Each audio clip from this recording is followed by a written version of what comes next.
Friends, it's Jess with our Bipolar. Welcome back to my channel. If you're new here, just a little bit about me. I have bipolar 1 and I was diagnosed 27 years ago when I was a sophomore in college. Today we're going to be talking with my friend Missy Haze. I'm so excited for this. I haven't done any interviews in a while, but it's really not going to be an interview. It's going to be more just a conversation and like chatting with a friend. So I'm so excited to have you all meet her. Why don't you go ahead and introduce yourself, Missy? Hi, my name is Missy. I am the owner of Comfortable Silence, which is a mental health awareness clothing brand. I live in St. Pete, Florida, and I am single with two cats forever. And I have bipolar 1. So, I love your brand, and we're going to talk about your brand closer to the end. And I'm going to show everybody your brand, and it's amazing. And yeah. honestly, I came in today and I was feeling so self-conscious about like what to wear because I was like, Missy is Yeah. so cool and Oh, fashionable. Like I that's, look like an that's old the one lady. good thing about like having a clothing brand. I'm just like, well, I guess I'll just throw on one of these shirts or whatever. Yeah, you have like Yeah. ready-made wardrobe. I love it. Yeah. Well, so we had already talked about, what we might want to discuss. And one of the things we were talking about is triggers. So, as you heard, we both have bipolar 1. And, we both had that first manic episode that kind of, got us to having bipolar disorder, right? So, let's talk a little bit about triggers. I know, just be aware, I'm going to use the word trigger. And I know not everyone loves that word, and I understand why, but that is the most recognizable word for these kind of events that can either cause us to have symptoms or cause us to really go into having bipolar. And just one thing to note is that, most researchers agree that bipolar is caused by genetics, and that is mostly what it's caused by. But trauma and stress and different triggers is what can cause the Mhm. bipolar to emerge, right? That's what So we're going to now. talk a little bit about that today, but I just want to make sure we're not confusing and saying we're not trying to say that triggers cause bipolar. That's not the case, but they can be a part of it, right? A Mhm. part of it coming out. So, Missy, do you want to tell us about what your first kind of trigger was that brought out your bipolar?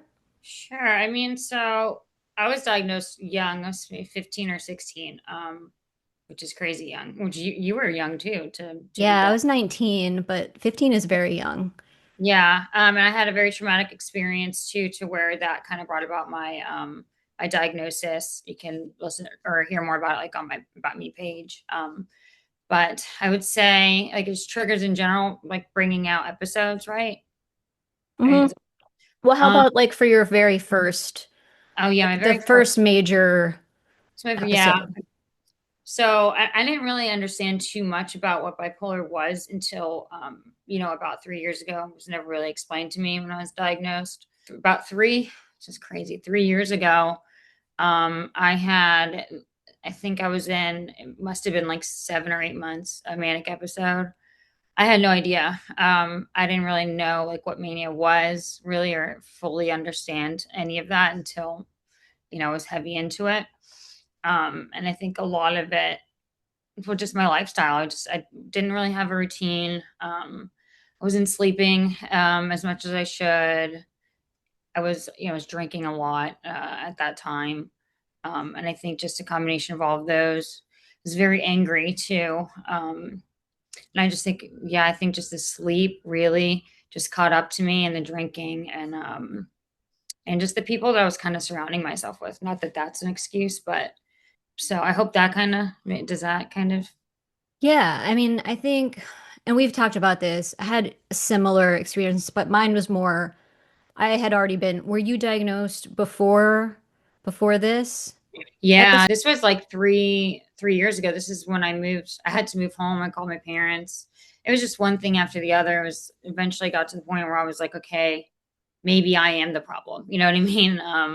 I it just kept getting worse and worse, and there was there's just like things that would happen and then it would trigger like something else and then I'd spiral into this. And eventually I called my parents and I was just like, I cannot take care of myself. I didn't really have an option either. I mean, I'm about to be 35, which is crazy.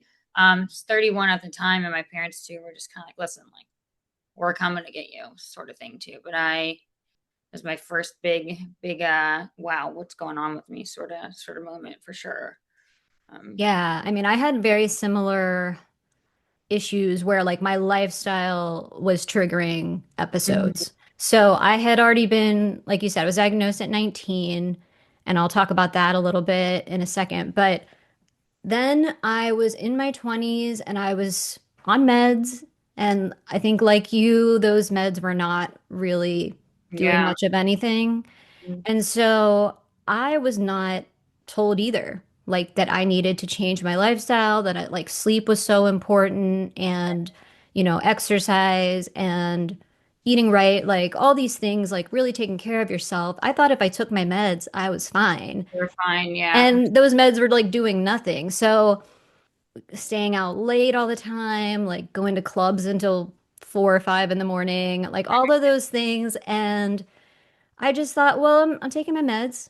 Yeah. What else do I have to do? So that was a big trigger for me. But like, if I want to talk about the things that triggered my bipolar to like truly emerge when I was 19, I don't know which one it was because I had the kind of like three things going on, and either one of them could have triggered it or like all three. I don't know.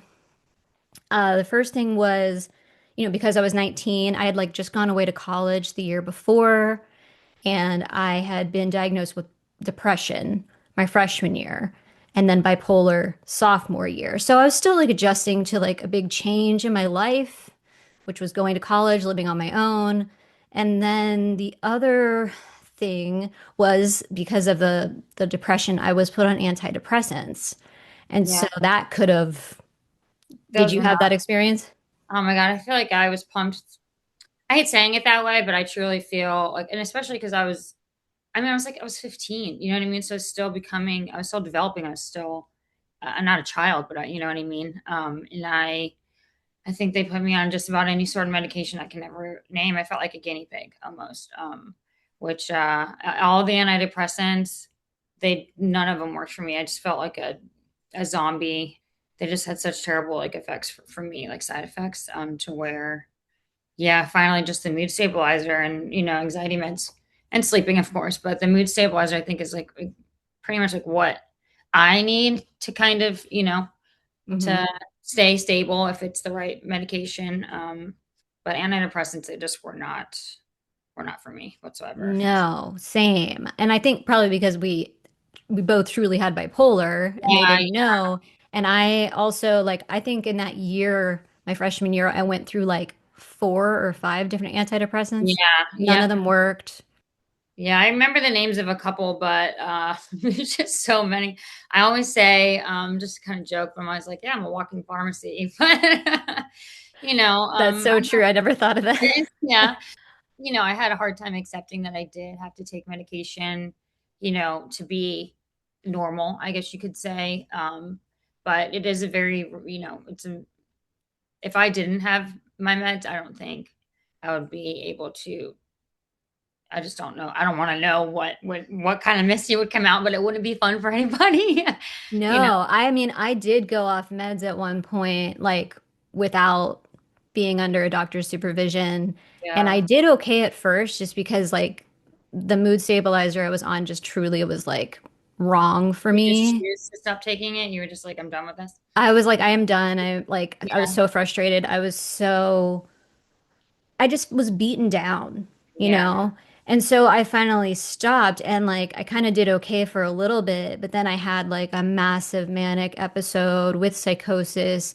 It was, I think, the first time I had psychosis since my original It's terrifying. manic episode. But yeah. Oh, but just before I forget, the third trigger that could have caused the bipolar to come out, I just want to say this because I know a lot of people have experienced this, is that I had experienced some pretty severe childhood trauma when I was very young. Like maybe the ages of like 2 or 3 to 5. Hmm. So it was at like a time in my life when, I mean, I don't even remember all Yeah. of it. So that was pretty severe. And the reason I bring it up is because when I turned like 18, 19, it was really starting to affect me and I was going to therapy and all this stuff, but I think it could have caused, Memories kind of emerge. Yeah. it Right. could have, Right. maybe. Well, yeah, yeah. So for, I mean, my diagnosis, it's hard when you say triggers, right? Because there's just like, oh my God, there's so much that goes through your mind.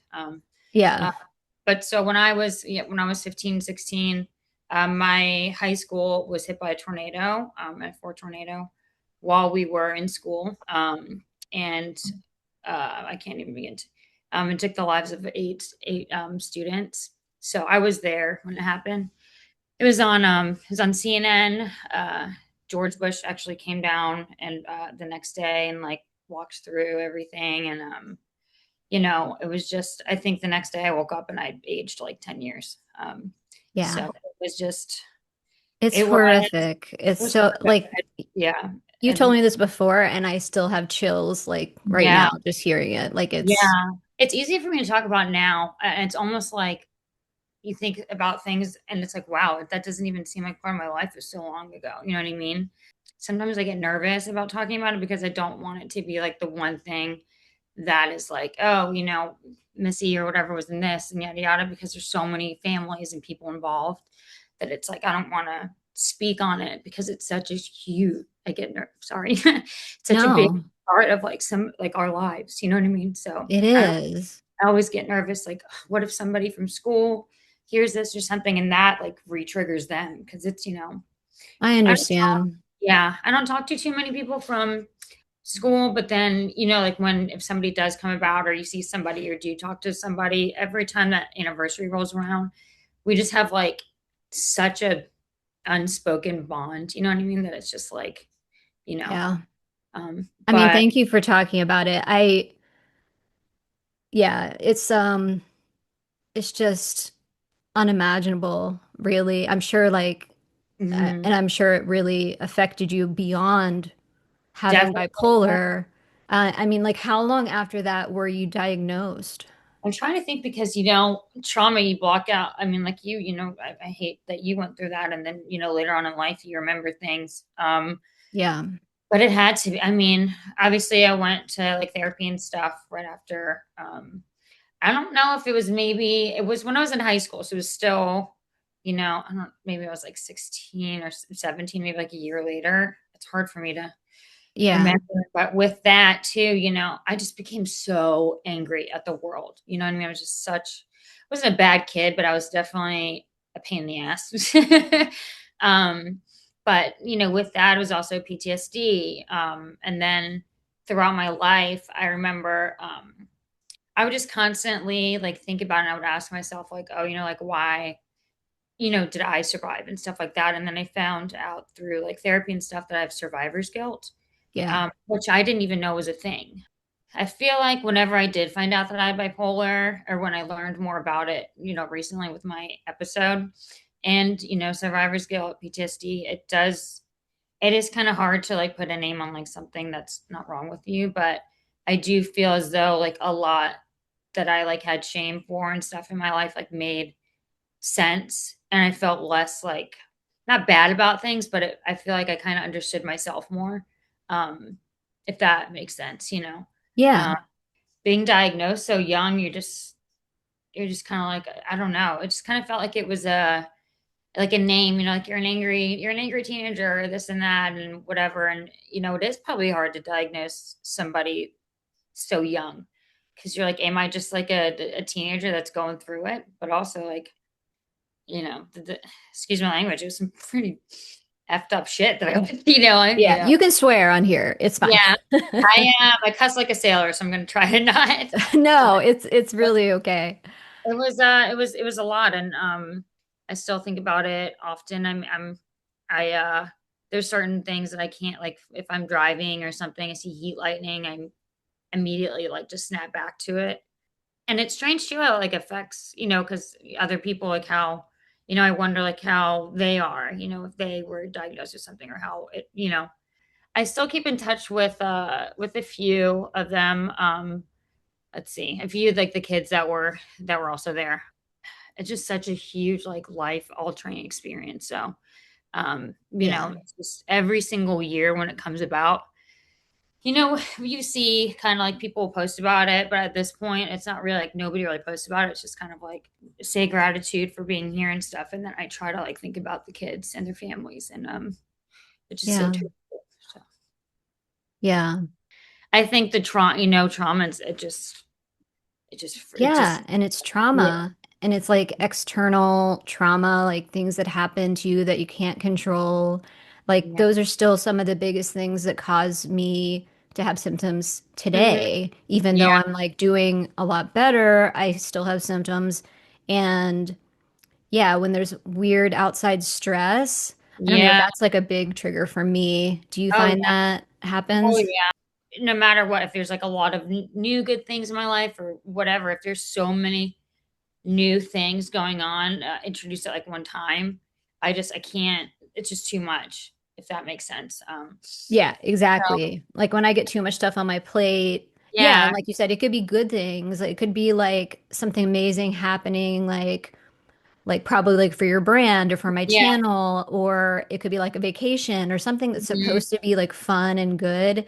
That can yeah, almost be more stressful to me and cause symptoms than yeah. something bad happening.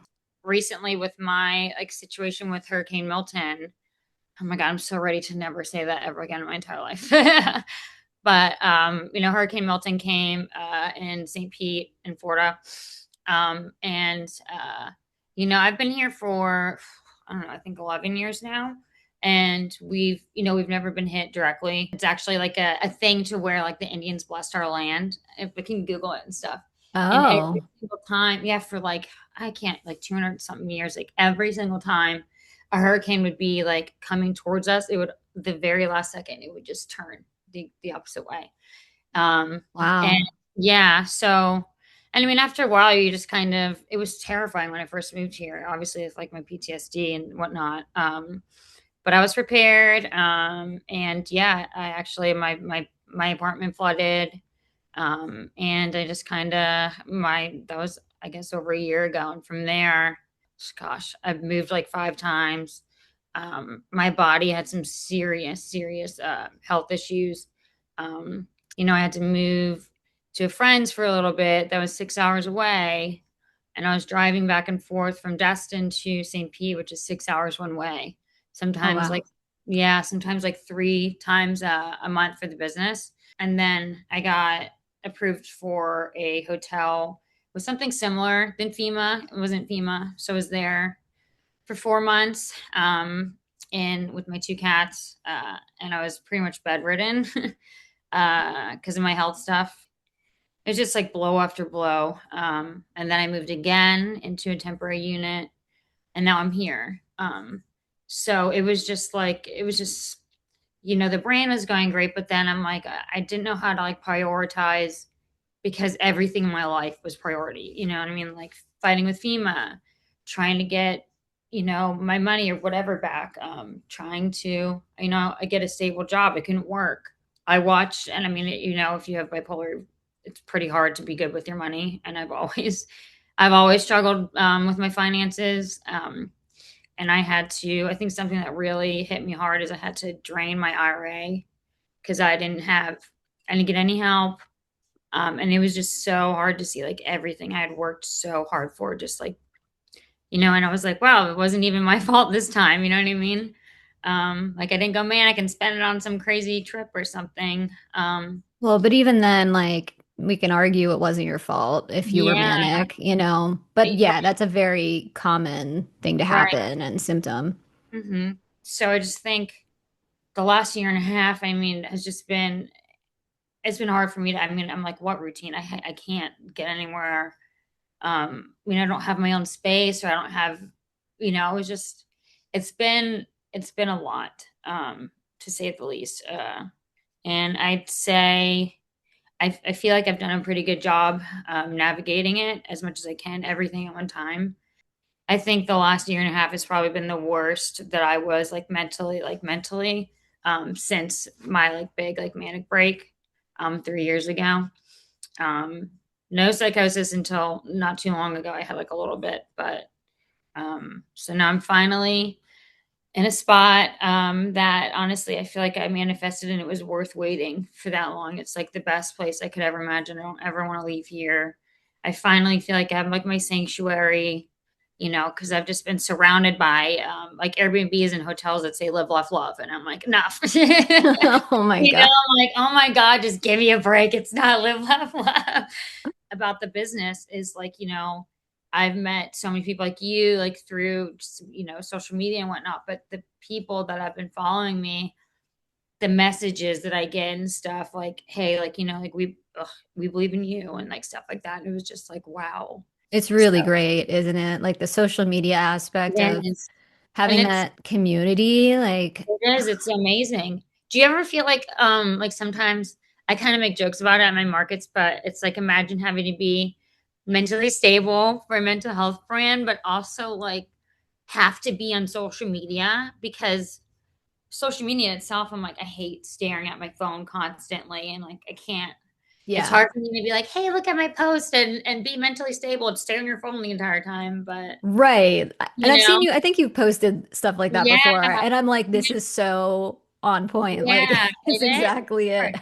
I don't know for you, but I just get so much anxiety just being on my phone sometimes that can kind of like spiral me. Yeah, and But I get drained more. And I think we, as people who are like promoting something on social media, we're also like being ourselves, right? mhm. And we're like wanting a community, but then like you're promoting your brand, I'm promoting my channel. So I feel like I have to do this almost. Yeah, yeah, yeah. And I think the more like vulnerable that you are and kind of just like, hey, like when I started the brand, I didn't even want to be a part, like a face of it whatsoever. I just knew that I wanted to start something for bipolar awareness, and I went to school for fashion. I've always wanted to start my own brand, and then the more that I kind of spoke and stuff, people really started to resonate. I just feel you do have to protect your energy too. You know what I mean? I had to have a Yes.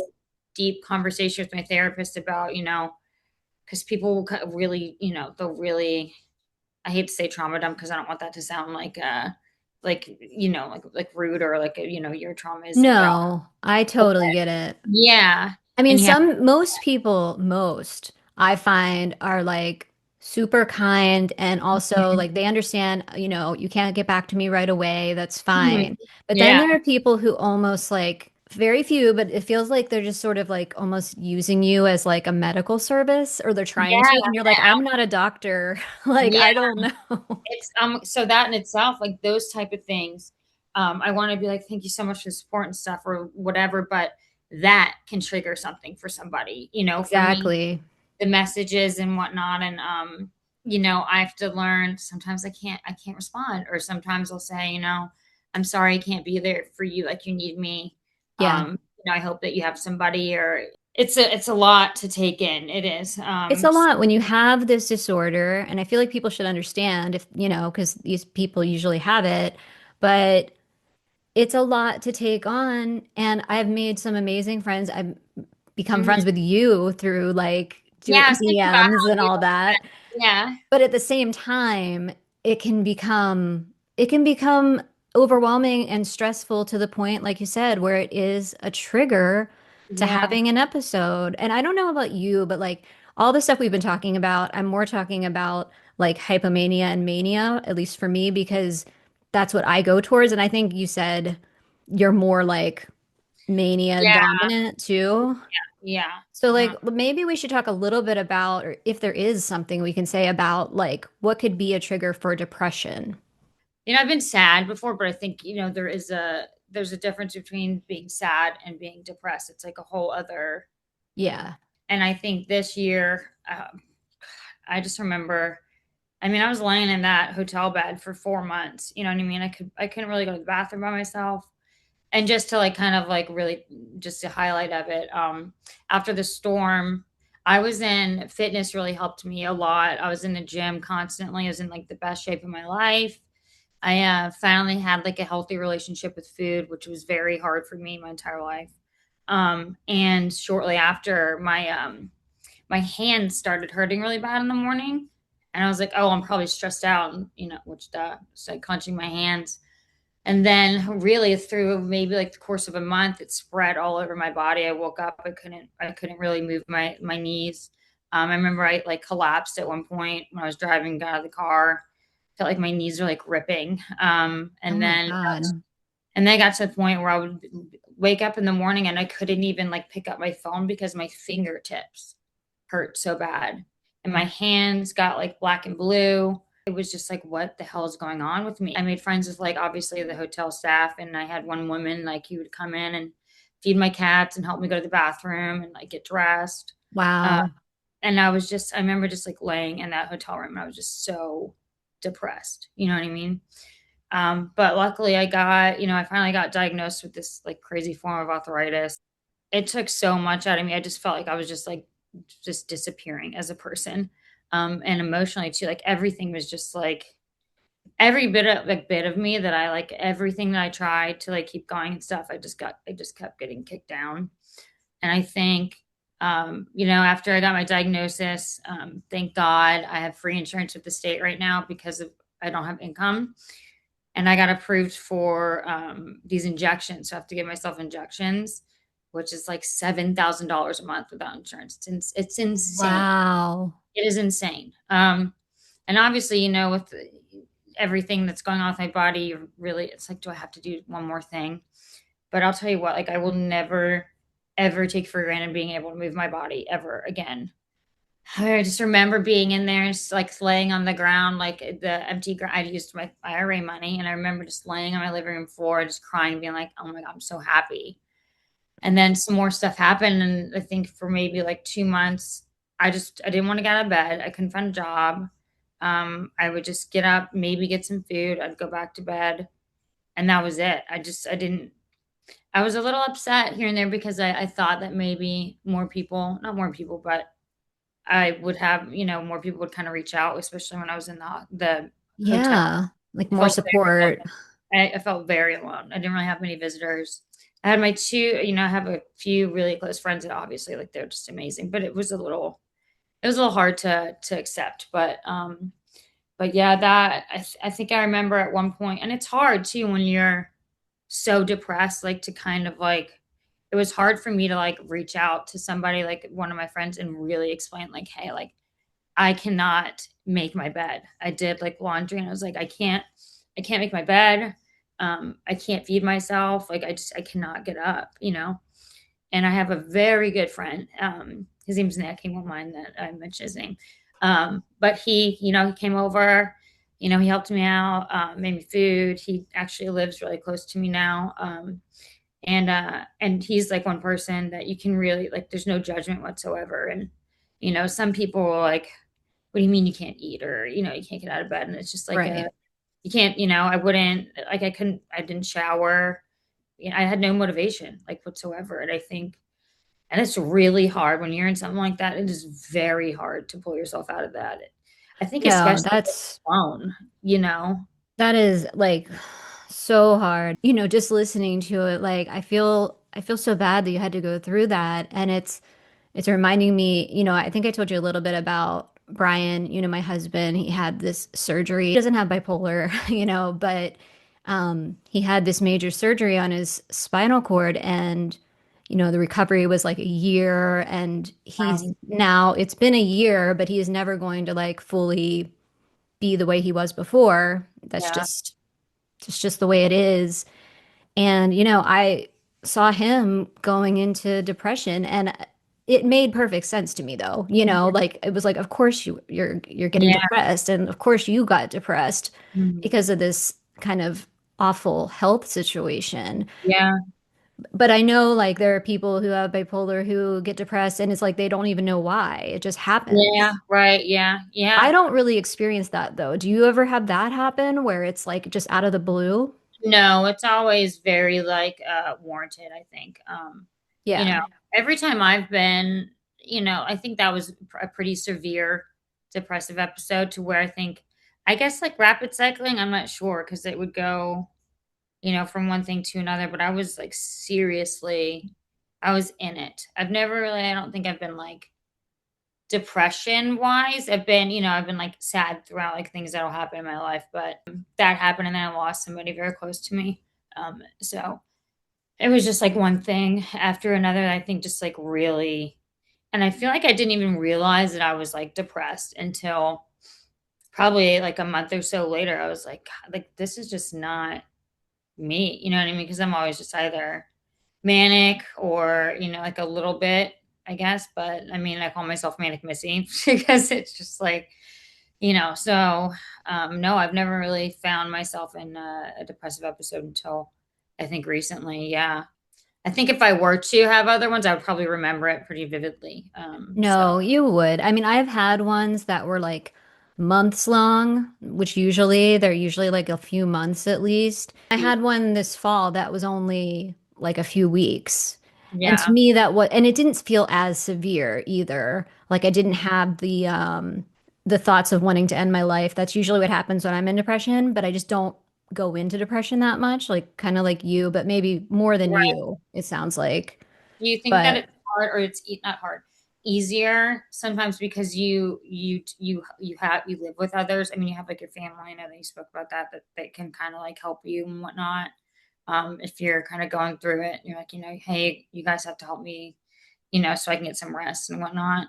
yes, Yeah. definitely. But it also can make it harder and I can become more overwhelmed because I have so much to do, like with Mhm. my daughter or just like with our household that I'm like helping take care of them like on a daily basis. Right. That can Yeah.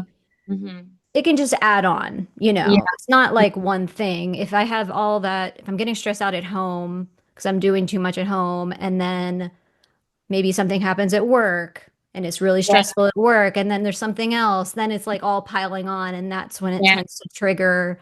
So one thing that I learned too with just kind of becoming part of this community, which is like, God, I'm so, it's like, it feels so good to just like kind of talk to other people who have had, who struggle with the same thing. One thing that I remember a lot when I first started the brand was how many people who have bipolar who have actually like been inpatient and like they check themselves in somewhere and stuff, like how often and how many people I guess were, and how I guess I never have been. And it was like almost like weird that I was is an anomaly. Is that the right word to use? Yeah, I think it is true. I think it's an anomaly. I've also never been inpatient, but Mhm. my first episode, I don't know if I told you this story, but I like talked my doctor out of sending me inpatient.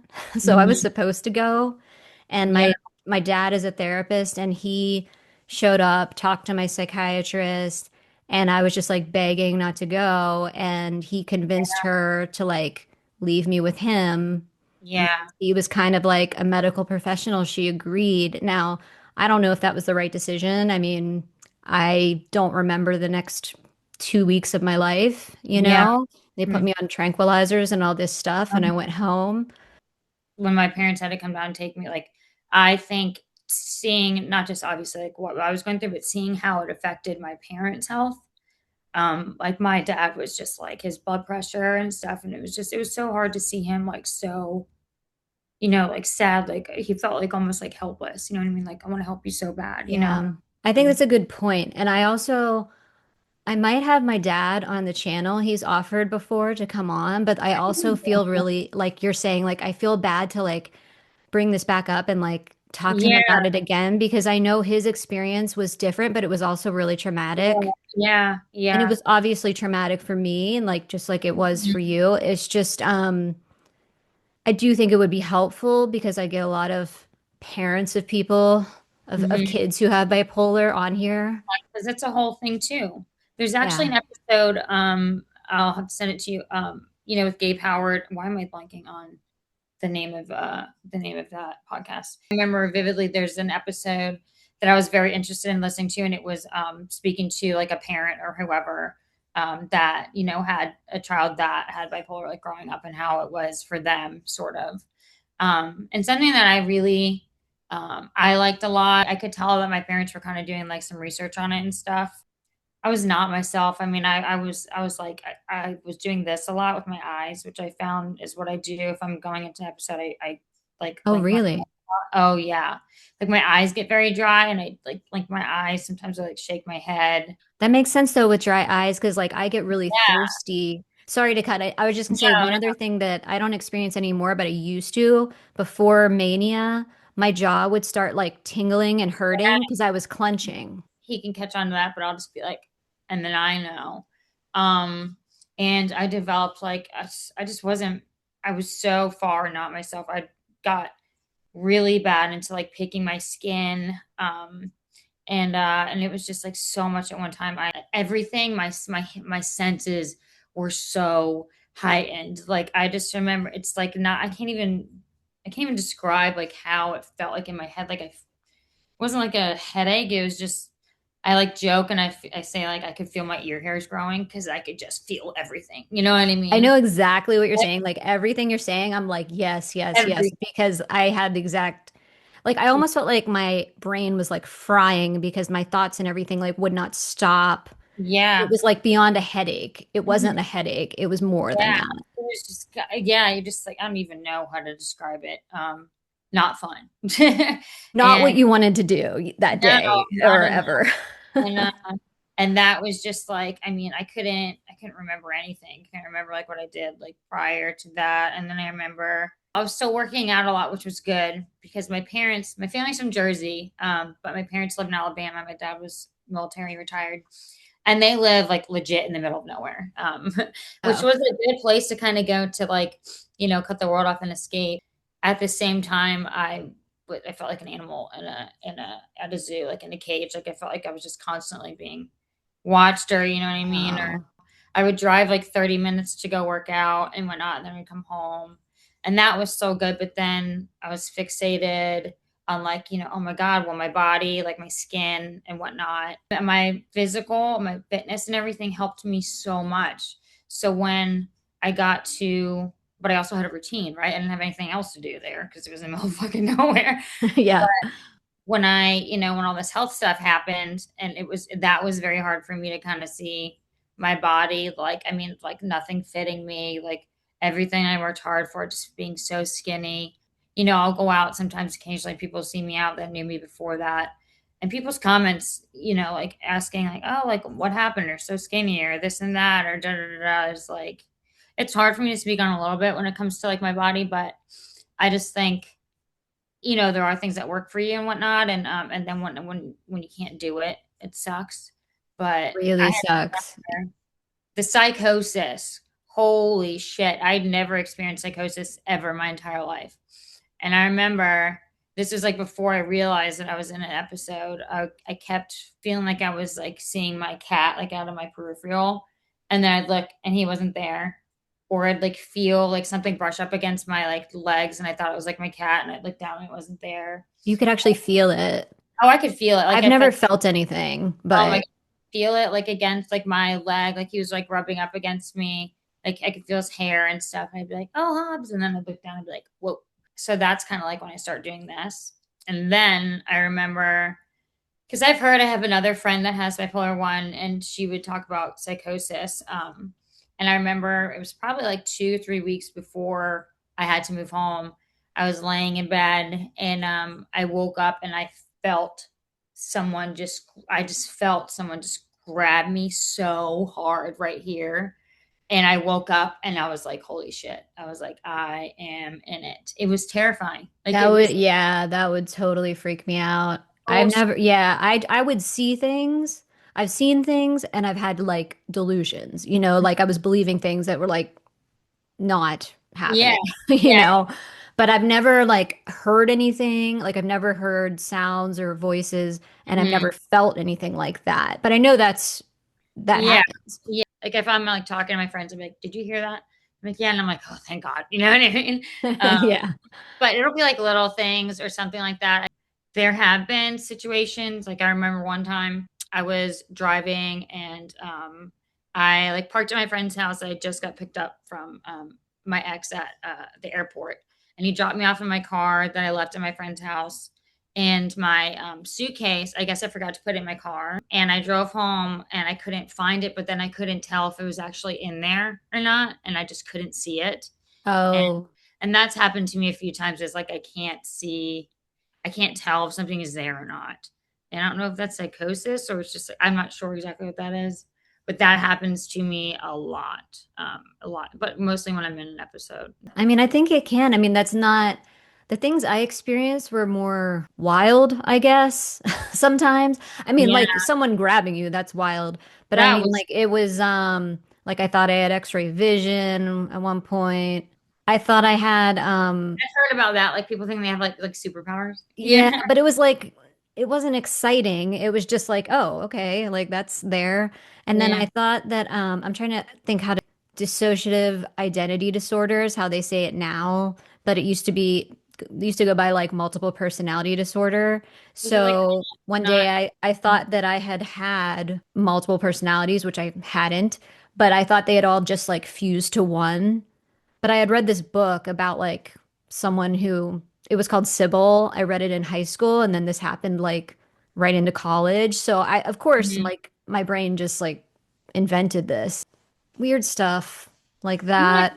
kind of like But people have sort of like different, not personality, but I mean like mania, right? Like some people say like they would see just like you have manic eyes. That's a thing. Like and it just kind of like yeah. sort of to an extent, that is something that people with bipolar struggle with is like their identity for sure. Yeah, But so maybe it was manifesting that way. And I mean, I was super struggling at the time and I wasn't getting any sleep for days. And, I think that can that's play so into it even more is the lack of sleep. I mean, I've said this before, but like anyone could have psychosis if you don't sleep for long enough. yeah, sleep deprivation is such a thing. Like my friend just had a baby, obviously, and she's like, and I was joking with her, obviously, like obviously there's no sort of comparison, but I was like, "Welcome to Missy," you know what I mean? You're like, welcome Yeah, to my world. not sleeping. The last maybe like a couple weeks ago, I was having the worst time. Like I would fall asleep and then I wake up and I could just not get back to sleep. And I think it got to a point where it was like 4.5 hours max is where I was getting. And I could just tell. I was like, I should not go anywhere. I should not do this. Like, I was like, oh my gosh. You're not supposed to drive either when you're in a manic episode. I had no idea. Did you know that? Not really, but it makes a lot of sense. Yeah, it Yeah, makes I sense. don't like being around like if I wanted to go to the gym, I feel like everybody's staring at me, and I Yeah, also feel like definitely. I look like my eyes are all big. I look like I'm on some kind of drug. I don't know, but But talk about a trigger for, especially for mania, like not sleeping. I mean, and it doesn't matter why necessarily. Like you could be sick, you could be hmm like have the flu, whatever it is, and you're not able to sleep, and that could trigger an yeah, episode. I feel like people with bipolar, we have so much that we have to think about when we get sick with other things. Because yeah, then it yeah. can cause problems for this. And you're like, do I really have to deal with something else? Like, I'm I already know. dealing with this. Yeah, I mean, so for me, I don't have a job right now, which is, I mean, I don't even know how I'm going to pay rent in 2 months. If my landlord's listening to this, just kidding. I'm going to be, We're but fine. We're fine yeah, here. Yeah. but I have something that helped me before them trying to get back on it is I have like my whiteboard and I used to put like, okay, Monday, Tuesday, whatever. And I put like the amount of hours that I slept that night before, what time I went to bed, if I went for a walk or something like that. And that would kind of help me kind of see. But now, like, you should see my whiteboard right now. It's like bed by 10:30. Seriously, Missy, get with it.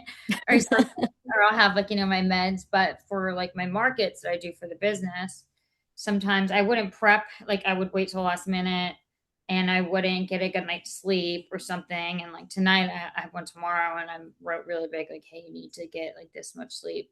But this last 2 weeks with the new medication I'm on for sleep, I mean, I remember I've been getting in bed at the same time pretty much and sleeping, and I'm finally getting back on somewhat of a routine, and it feels. I talked to my dad the other day, and my dad just knows, and he texted me afterwards, and he was like, "You sound great."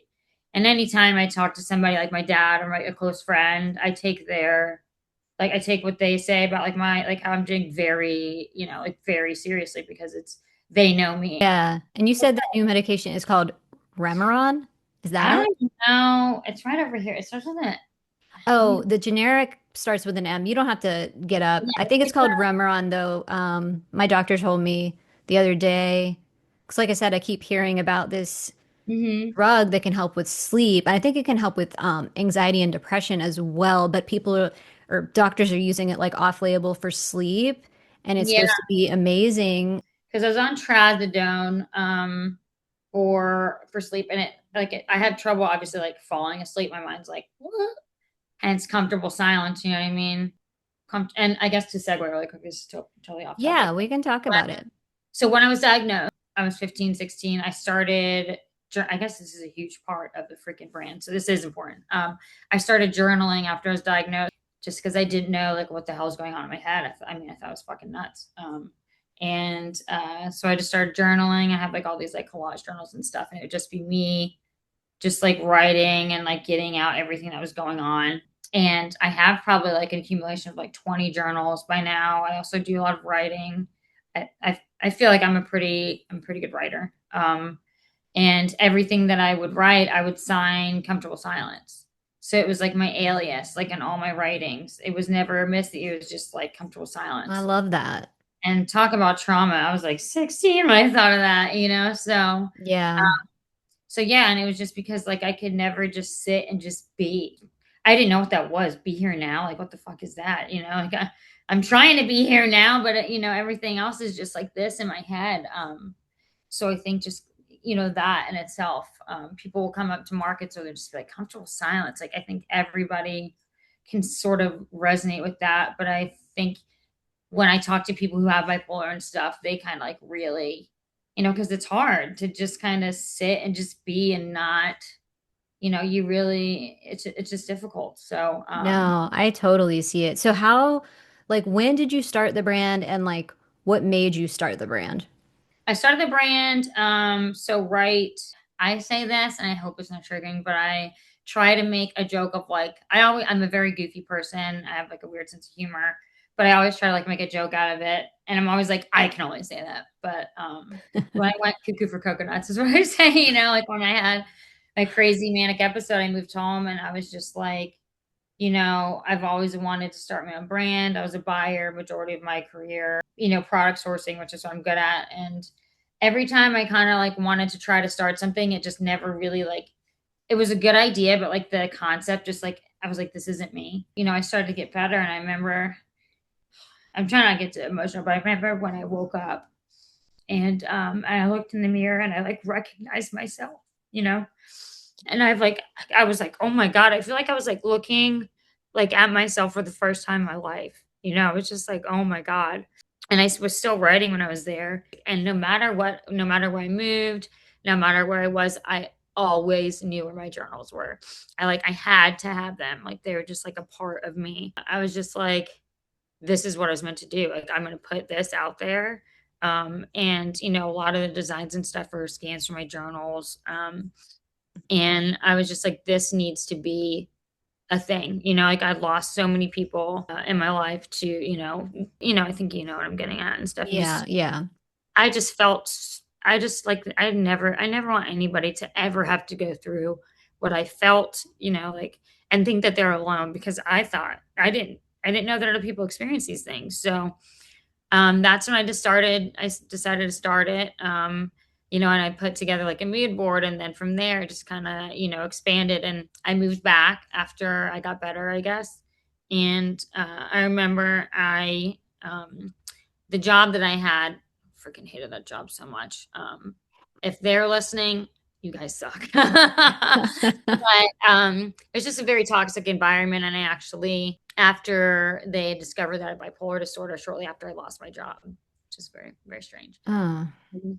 Yeah. And so that hit me pretty hard. But then what I did is I took whatever little money I had in my simple IRA with them and I just hit the ground running on the brand. And that's when, I was just like, I'm doing it right now. So one of the first collections that I released, that I think resonates, especially with bipolar, was called No Darkness, No Light.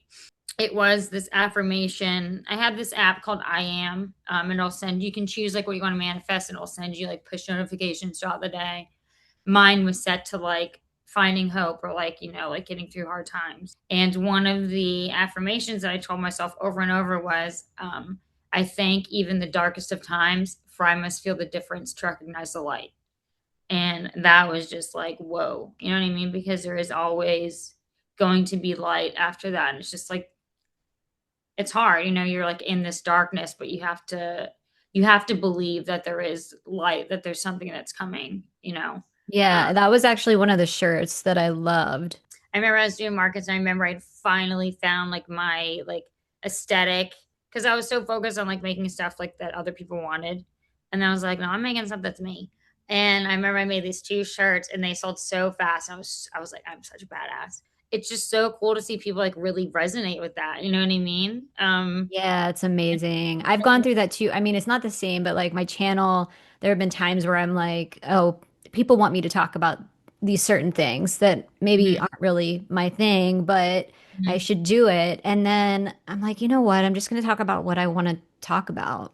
Yeah, and if You know, people and don't, that usually does better. You know, yeah, it usually resonates. But your stuff is so good. I mean, you can tell that like this is like like a great thing. legit brand. This isn't just like someone putting out some stuff. It's Yeah, I and it's love like quality. the get out of your head That was t-shirts. a huge, yeah, and I'm so not that surprised. that's from a writing that I did. I found in my journal. I used to put like pages like on there, like scans from where it came from. But there's one. It's like such messy handwriting. I think it was like 17, but it was just like me sort of talking about like the outside world. I always refer to it. So our tagline is "Silence the noise, eliminate the stigma," and that's what I refer to. Like everything, in my head is the noise. Or extra shit that you don't need to be worried about. There's just like ruminating in your head.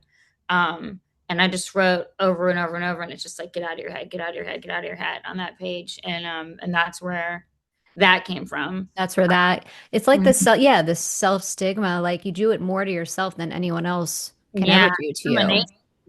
Rumination is huge in bipolar too. Yes, so Uh, much. so that I one did really just well. I did one at first. It said, "How's your head today?" in my handwriting, and yeah, yeah, and that one did well. I like to kind of do things once, and then just kind of phase them out, just because people want what they can't have. But they want new stuff too. I mean, and the yeah, shirt you're wearing, the yeah, women aren't rehab centers for men who that need one I therapy. was worried about because I was like, that's kind of like my first like whatever, sort of like piece. But I was like, I'm gonna do it. And oh my God. And I called it the cry about it tank top. I was Oh, worried how it'd be perceived. But I just did a giveaway today. I released a giveaway, but it's just like so cool to see how like so many people were like, resonated with it or whatever. I love well, I think it's sold out, but the growth comes before the bloom and the freedom is a Yeah. state of mind. Like That they're all so yeah. good. Freedom is a state of mind. That one's in my handwriting too. Um, Oh, I didn't know and that. That's awesome. that thing I wrote, and it says, "Sometimes I feel trapped inside my head, but freedom is a state of mind. Sometimes I forget." I had this one lady. Oh my God, she was amazing. She came. She was pregnant, and she was wearing it. And I was like, if you take a picture of this while you're pregnant, I was like, I will give you so much free shit because I thought it was just so funny. But yeah, my stuff, it's people comment on that a lot. They're like, it's just great quality. I mean, I study textiles. The growth comes before the bloom. That's a collab that I did with my tattoo artist.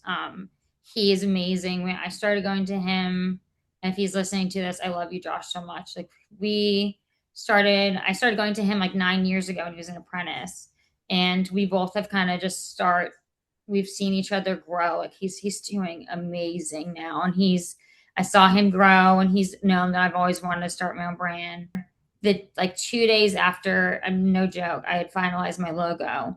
He hit me up and he was like, "Hey, I have some time if you wanted to get something." And I got the logo. And then he saw me kind of, like thrive. And he hit me up and he was like, "Hey, like, what do you think about doing a collab?" And I was like, "Oh my God," I was so excited. And his shop at the time was called Bed of Roses. And he was like, I was thinking something like life isn't always a bed of roses. And then we came up with growth comes before the bloom. And that was just really cool, you know what I mean? So I like hearing like other people's like interpretation of things. I feel like when I came out with the freedom is a state of mind shirt, it was also when all this political bullshit was going on. I think that also resonated with people. Yeah. Um, but I try to post more of my writing so people can kind of see where it comes from, because I do feel like I am a very good writer. I always tell myself I'm gonna make a book out of all my stuff, and it's gonna be real Bukowski like, because I love Bukowski. Oh my God. I have right here. Really, I love Like, where Charles is it? Bukowski. Those three right there are Yeah, I have one right Bukowski. here. I actually have a tattoo. It says what before my death, I hope to obtain my life. And that's from him too. So I feel like Nice. I don't know why, but Charles Bukowski, I just relate to how he writes so much, and that's kind of like my style of writing. And I did used to post a lot of my writing on the page. I feel like sometimes people are like, is she okay? Sort of thing. But it's very much so like, hey, this is how it works, or this is like, like I'm fine, but this, I feel like to that, like really that kind of gives you like more of like an insight as to like your head, at the time. And like, Yeah. it's kind of been hard for me to kind of figure out how I could post more of my writing and then like connect it more to whatever. But every single collection that I release, like every single thing has a meaning behind it. It's not just a t-shirt. It's like, Yeah. protect your peace. That shirt, that camo shirt. I remember at one time I was like, I don't get the camo, but I'll make what people will buy. And I have this shirt. It says protect your peace on it. And I mean, I've seen it's blowing up. I can't even imagine. Like, it's such a cool feeling to like be walking around and see people wearing my shirt. I And can't imagine. That would be so awesome. and then like people like pretty high ups, or like if somebody that I find that has a big platform or something, and they're using their platform to like also express like, hey, mental health, yada yada yada, I'll reach out to them. I'll say, hey, I think it's great, can I send you something just as like a thank you for, I don't expect anything out of it, but this is a thank you. And then people will post my stuff, and it's just, I've had people, like so many people reach out to me about that shirt. And if you like go on the website and read the description, it's basically saying like, they can try to take our rights, our voice, they can try to like strip us away from our individuality, but they can never take away your peace. And so it's like, the shirt's called At All Costs, and it's like, you must protect your peace at all costs. And I think that is just like, So true, especially in this day and age with everything that's going on. I don't know about you, but I have had to really like lock down, like I have to stay away from the news stay most of away the from every, time. I yeah. just have to. And I hate saying that, like people like to see the news, and I'm like, no. I mean, like I have like an idea, but I mean, it's just like my life is so much right now. I cannot, right now, I have to accept the things that I can control, or I just cannot go off on Right, them. because that's another major trigger that people are experiencing is what's going on in the news, what's going on in our country. Like that is, and it's understandable. I feel like even without seeing it, it's like you feel it, you know what's going on. Yeah. Yeah. So, yeah, I mean, I've had to do that myself, and sometimes it kind of upsets me that I can't sort of get more involved, but at the same time, like you said, Yeah. like I have other people relying on me, and I just have to Exactly. protect I myself. I think one thing too that I've learned, I guess from the outside world where it has affected me, is throughout this whole process with the FEMA. I don't know what's going to happen if I say this, but the government does not give a fuck about a lot of people. And I don't want that to go sort of like political or whatever. It's just that, the amount of that I've had to fight to, I mean, SNAP benefits. And all these things are happening to me. I try so hard to like educate myself to like, maybe like provide a resource to somebody else. But, SNAP benefits, like I rely heavily on my SNAP. I was EBT or whatever, food stamps, whatever you want to refer to it as. And Yep. I got $260 a month. And they just downgraded it to $23 a month for me, which is just Whoa. like, okay. And just constantly hearing from FEMA every time you call. I'm still in appeals with them. It's been over a year.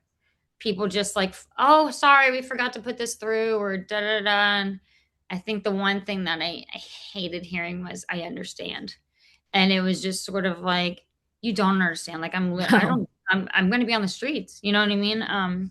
So I've learned a lot more when it comes to that stuff. And it's sad, and I found that a lot of people who don't really have much are more likely to help people. They want to help people that don't have much either.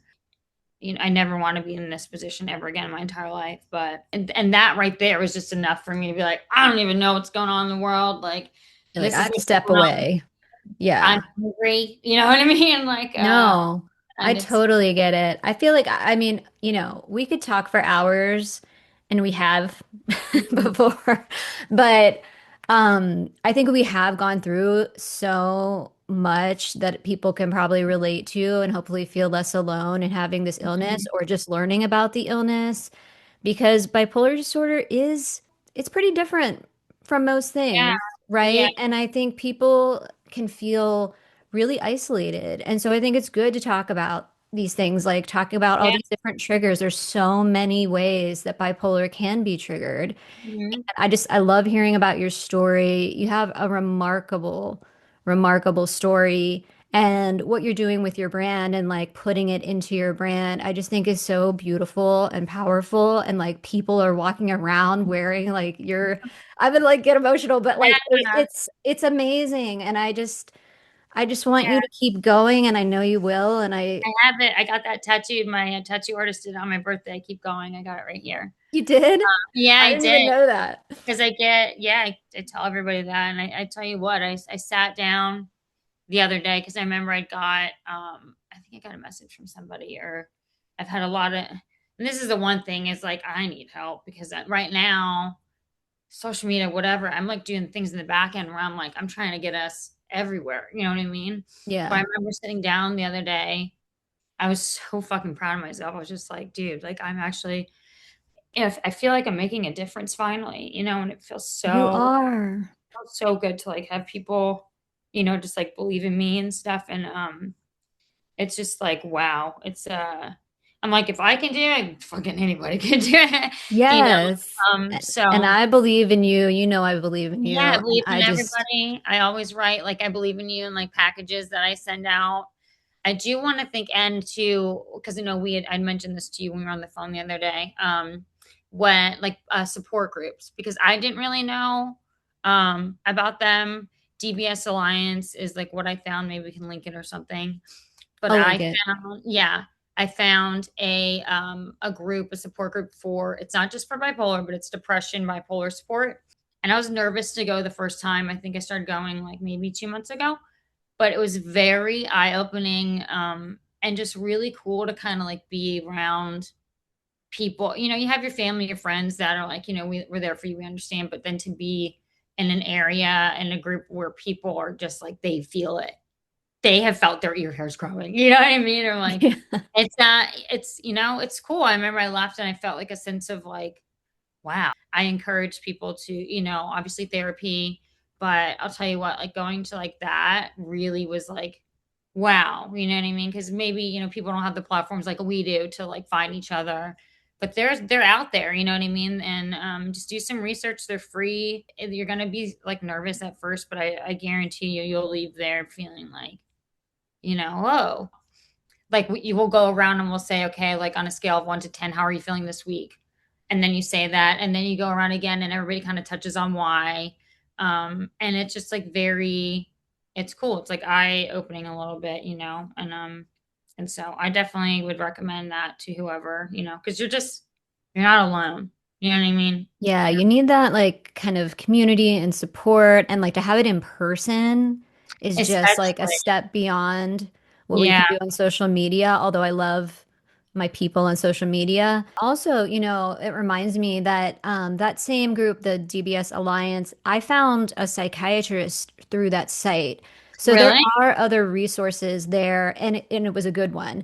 I mean, There are it might be yeah. hit or miss, but it is a resource out there for that as well. And you know what's cool too is the other day when I was there, I kept seeing this guy there, and I just like, for some reason, I was like, he looks so familiar. And I don't like to bring up the brand a lot and stuff like there because I don't want to like promote myself. But I did bring. This is when I cried, and I was like, oh my god, I'm making it. Is a woman. I know we're going over, but a woman. I love her. I love her so much. I feel like she came into my life. I call her like my guardian angel. She's amazing. But she brought me a gift. She drove an hour and a half to see me. This is the second time at a market with her adorable daughter. I wasn't sleeping. I was in a bad manic episode, and her brother has bipolar.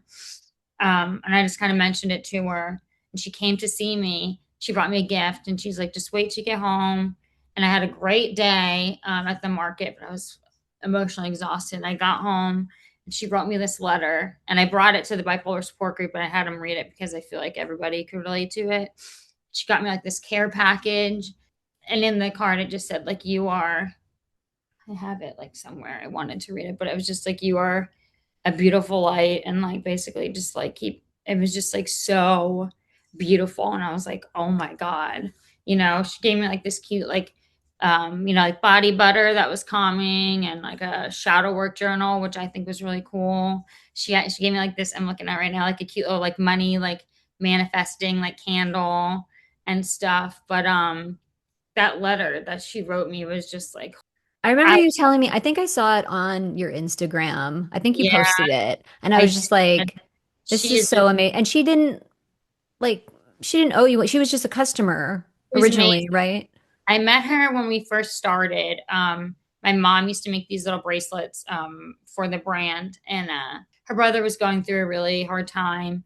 And I remember she asked if she could get one for her brother, and I wanted to send it to her for free. She wouldn't let me, but I asked her. I said, Can I write him a letter?"